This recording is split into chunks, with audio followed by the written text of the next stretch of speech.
Rio de Janeiro, um dos berços da cultura brasileira, é uma cidade de muitos teatros. Alguns são icônicos, verdadeiros representantes de uma época, testemunhos da evolução artística, social e arquitetônica da cidade.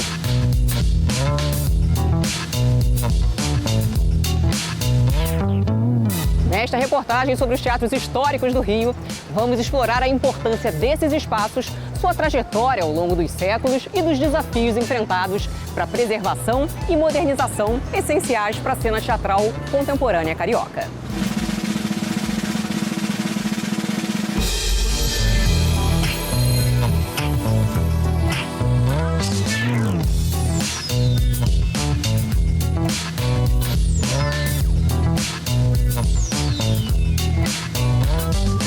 Eu acho que o teatro, para a cultura, até para a educação, é importante, tem que ficar sempre em primeiro plano, né?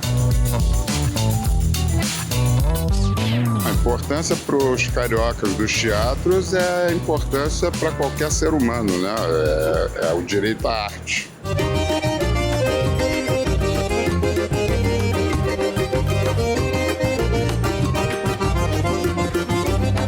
Ele foi o primeiro de todos. O Teatro João Caetano, mais antigo do Rio, completa 212 anos em 2025. Inaugurado por Dom João VI em 12 de outubro de 1813, aqui na Praça Tiradentes, foi construído às pressas para o aniversário de Dom Pedro I, como símbolo do poderio cultural da nova corte portuguesa instalada no Brasil. Uma história cheia de curiosidades.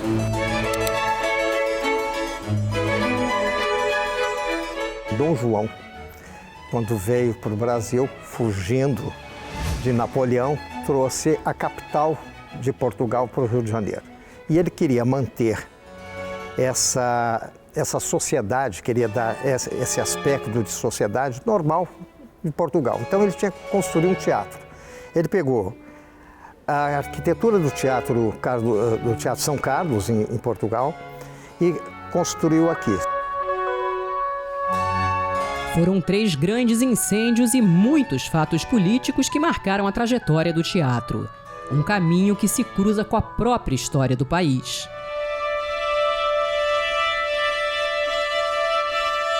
O dia do fico. Eles fizeram a festa aqui. E Dom Pedro foi à varanda, porque chamava-se Largo do Rossio, não era ainda Praça Tiradentes. E ele foi à varanda para saudar as tropas e o povo nesse dia do fico. Outro momento, a primeira Constituição do Brasil foi assinada aqui. Então ele tem, assim, a história do Brasil se entrelaça com a existência do teatro. Fatos históricos, inclusive, que mudaram o nome do teatro 4 vezes. Dom João volta para Portugal, Dom Pedro assume e aí reconstrói o teatro num determinado tempo. Durante este tempo foi feito também o Teatro da Constituição, que ele, nessas reformas, então ele recebeu um terceiro nome e depois um quarto nome, João Caetano. Nascido em Itaboraí, João Caetano é considerado o primeiro ator brasileiro. Numa época em que todos em cena falavam como portugueses, ele passou a atuar com o sotaque do Brasil e fez um enorme sucesso. De Fernanda Montenegro a Paulo Gracindo e Milton Gonçalves, nomes emblemáticos do teatro brasileiro já passaram pelo palco. Com apenas 3 semanas de vida, Bibi Ferreira estreou por lá, ao lado do pai, Procópio Ferreira, porque faltou uma boneca para fazer a cena de uma peça.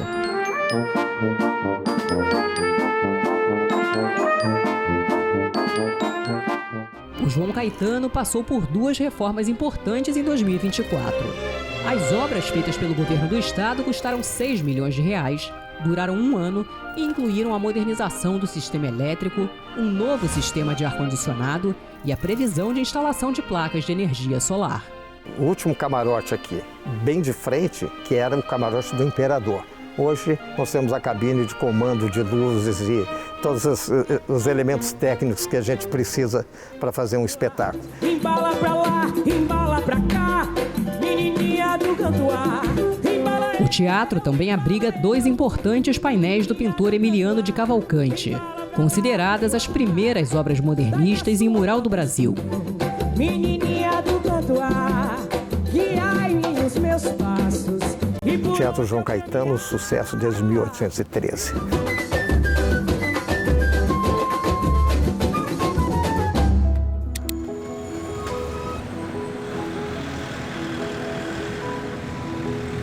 Olha, do outro lado da Praça Tiradentes, o Teatro Carlos Gomes tem muito em comum com o vizinho João Caetano. Com 153 anos, também um dos mais antigos da cidade. Enfrentou pelo menos 3 grandes incêndios e ainda quase desapareceu por causa da especulação imobiliária. Mas, para o bem do público e da arte, sobreviveu a tudo. E no ano passado, ganhou cara nova. A felicidade das pessoas é saber que o teatro reabriu, que o João Caetano reabriu, que o Carlos Gomes reabriu, que a vida cultural está voltando cada vez mais forte.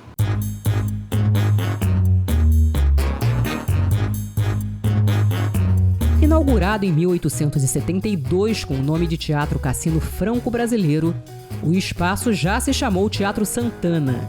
No início do século XX, foi rebatizado em homenagem ao mais importante compositor de ópera brasileiro, autor de O Guarani.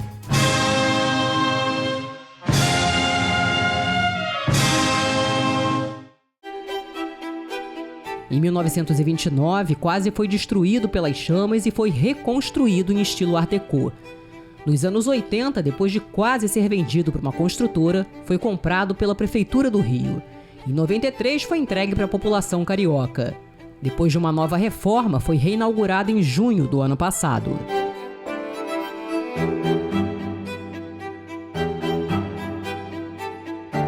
Chega aqui, ó, que tá lindo. Você pode ver, aqui ele foi totalmente reformado, cadeiras, foi feito processo de acessibilidade para cadeirantes, foi trocada toda a parte elétrica do teatro, cirotecnia, panaria, então é um teatro totalmente novo, né? Aliás, eu acho que talvez seja um dos teatros mais modernos do Brasil, assim, super equipado. Eu tenho a impressão de tudo que a gente fez de bonito enquanto civilização foi graças a balbúrdia. A palavra dos outros tem poder sobre a nossa mente, um poder muito maior do que nós mesmos. Com capacidade para 650 espectadores, o teatro conta com um palco de 15 metros de largura. Palco que já recebeu grandes nomes do Teatro Nacional.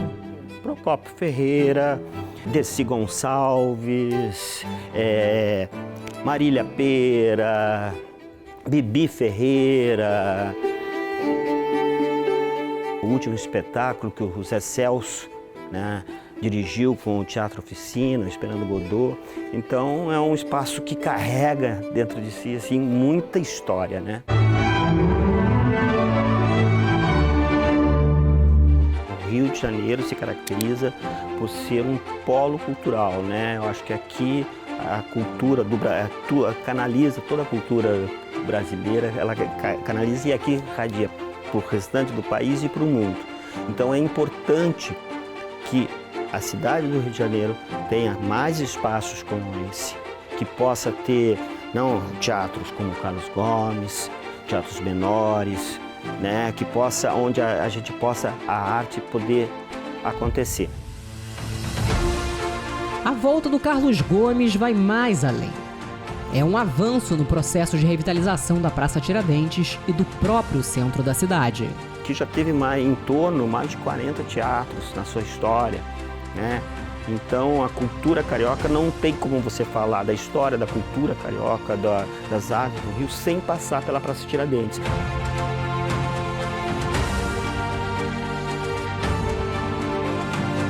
Tem pessoas que nem sabem que tem 2 grandes teatros no centro da cidade. São poucos espaços como esse. Então realmente é uma joia rara e que tem que ser muito bem cuidada e preservada.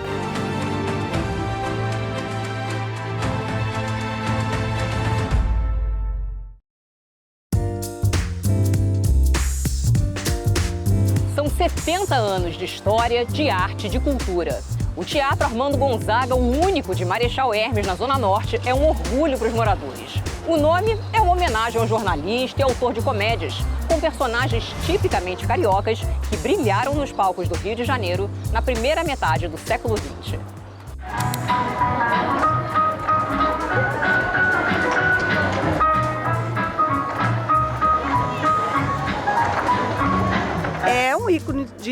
cultura, principalmente para o nosso bairro. O teatro ele revitaliza o bairro, porque tem muitas atrações, muitos shows diversos.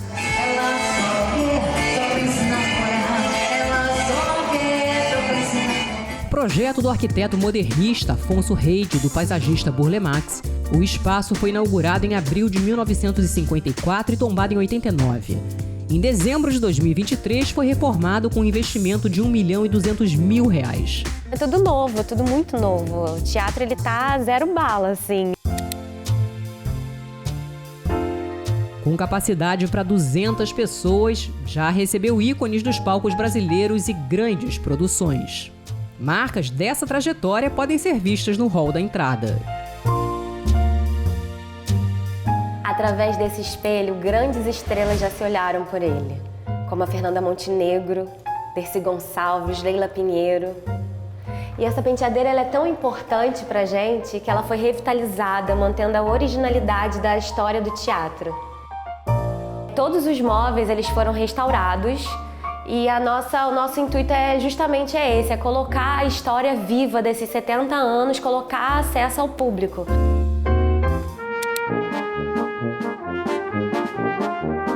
Uma outra curiosidade aqui do Teatro Armando Gonzaga é essa janelinha que fica aqui no meio da plateia.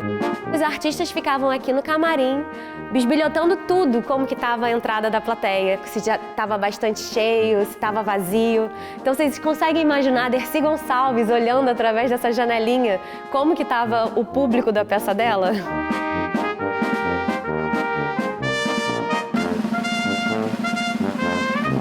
Congela a expressão e não passa tão correndo. Um olho no passado e outro no futuro. O teatro acaba de ganhar a sua própria companhia. O Núcleo de Teatro Armando a Cena. A gente vai trazer agora uma expressão para o nosso rosto, seja ela qual for. Já caiu tudo. Além de coordenar o núcleo, o professor Eliano Litieri dá aulas práticas de montagem teatral. Ele chegou ao teatro há 10 anos, logo depois de se formar em artes cênicas. Aqui o teatro, ele é a minha casa, eu acho. Esse teatro, quando eu entro, eu me sinto em casa. Ele me traz memórias, ele me traz referências, ele me coloca com o meu pé no chão da minha arte, daquilo que eu acredito, né? Eu sou diagnosticado com TEA, transtorno do espectro autista de nível 1, de suporte. O teatro sempre me deu uma mão nessa questão de desenvolver o meu lado mais artístico, mais extrovertido e mais social também. Vamos caminhar com esse deslocamento. É um privilégio estar aqui, né, trabalhando com esses jovens através desse núcleo, dentro de um teatro que é histórico. Teatro é vida, é o que me faz me movimentar. Eu acho que eu respiro teatro, eu acho que as pessoas deveriam também respirar mais teatro. Acho que o teatro faz a gente refletir, faz a gente se conhecer melhor. O teatro... é isso.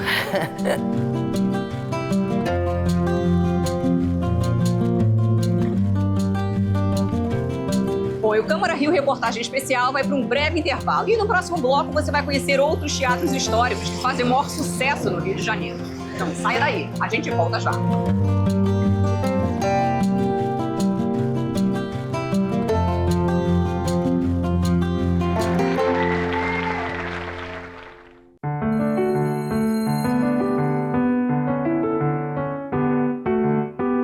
Também no centro do Rio, um outro teatro que respira arte e história. Com 90 anos de idade, o Dulcina foi inaugurado em 1935 com o nome de Teatro Regina. Na década de 40, sofreu um incêndio e mais tarde foi comprado por uma das grandes damas do teatro brasileiro.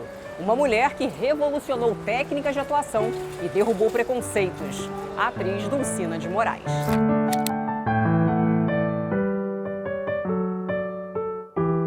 Ele passa em 44 a ser ocupado pela Dulcina, essa grande atriz, uma mulher de uma família de teatro que praticamente nasceu em cena e fez grandes transformações, grandes revoluções para o teatro. Além de ocupar e de comprar esse teatro em 47, Dulcina mudou o teatro, como a gente vinha entendendo, ela modernizou, né? Eles falam que ela modernizou o teatro.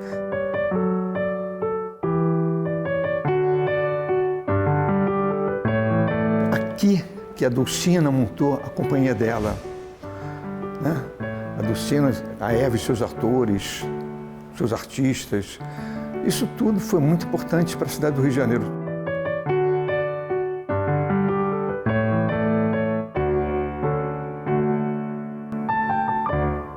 Administrado pela Funarte, Fundação Nacional de Artes do Governo Federal, o Teatro Dulcina tem uma programação variada e oferece ingressos a preços populares e projetos que valorizam a cultura brasileira. Eu sou o único e verdadeiro Deus. Eu sempre que posso venho e sempre indico para as pessoas virem conhecer e ver um pouquinho mais da cultura aqui do Rio de Janeiro. A importância do teatro, assim, não tem nem palavras, porque para mim a arte transforma. O amor, a emoção, a paixão e que ele deve seguir amando aquele time enquanto ele viver. Em 2011 foi totalmente renovado, mas manteve suas características originais. É um espaço de arte, de cultura, de grande resistência, no centro do Rio de Janeiro, na Cinelândia, né, no quadrilátero dos teatros, perto do Teatro Municipal, perto dos teatros da Praça Tiradentes, e que continua, acho que, com a sua função, desde a gestão da Funarte, que é da década de 80 em diante, da reforma que teve aqui em 2011 para modernizar. Acho que a função desse teatro é continuar exaltando e dando oportunidade para várias companhias. Quantas pessoas assistem um espetáculo e se emocionam, né? Chegam a chorar, aplaudem de pé. É porque ela sente o quê? A força, a potência da palavra e a força do trabalho do ator em cena aqui, como era o trabalho da Dulcina e de todas as atrizes e atores que trabalharam nesse teatro.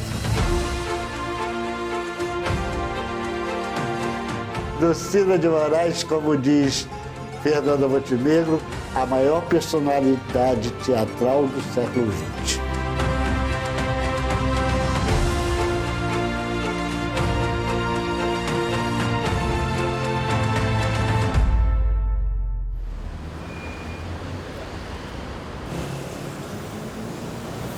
No coração do Meyer, um dos teatros mais icônicos do Rio de Janeiro.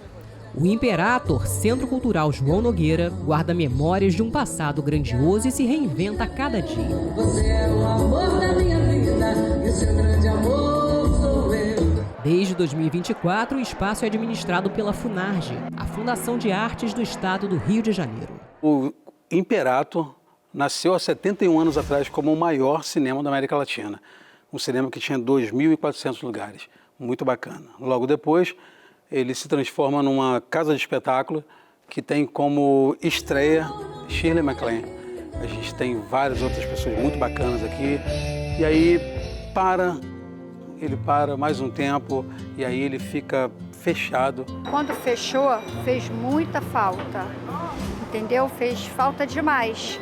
Porque nós ficamos sem cultura, nós ficamos sem o cinema, nós ficamos sem praticamente nada, né, aqui.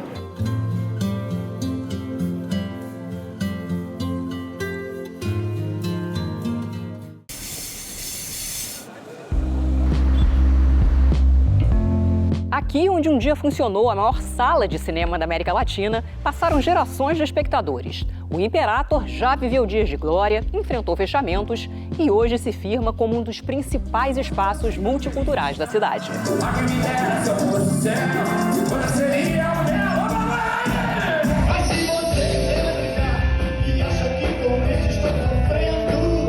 Isso é madeira. Trabalho é besteira, o negócio é sambar. Em 2012, uma nova história começou a ser escrita. O Imperator voltou à cena carioca, agora como Centro Cultural João Nogueira. Vai pegar, ser fogo que fica ninguém mais apaga. Era aqui que ele fazia samba, era aqui que ele estudava samba, era aqui que ele juntava seus amigos para tocar, para conversar, para beber, para brincar.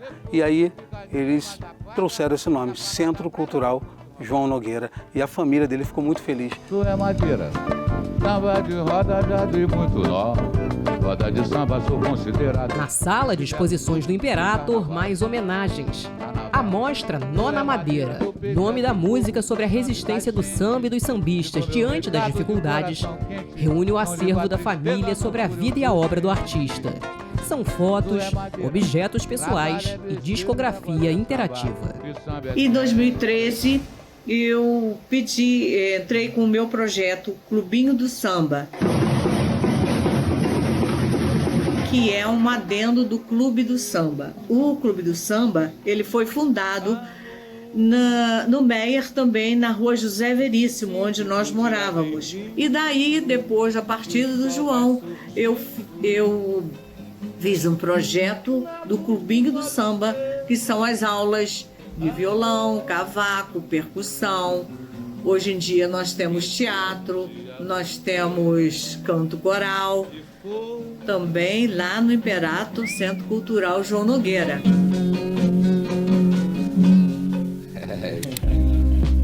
A importância do passado se alia ao futuro e à tecnologia.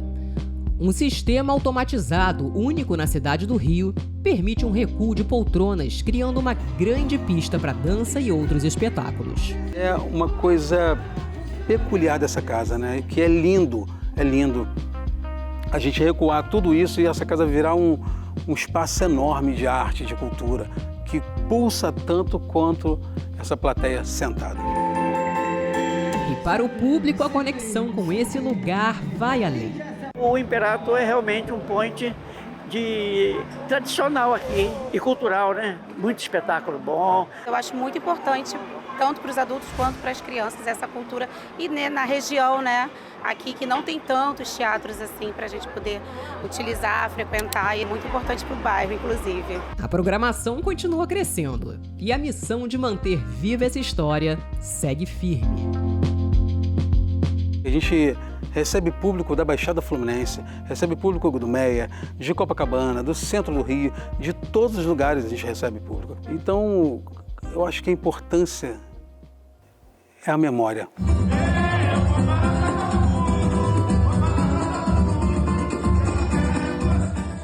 Elegantes, grandiosos, donos de um passado rico. Os teatros históricos do Rio preservam cultura e a arte e são agentes de um futuro em contínua renovação.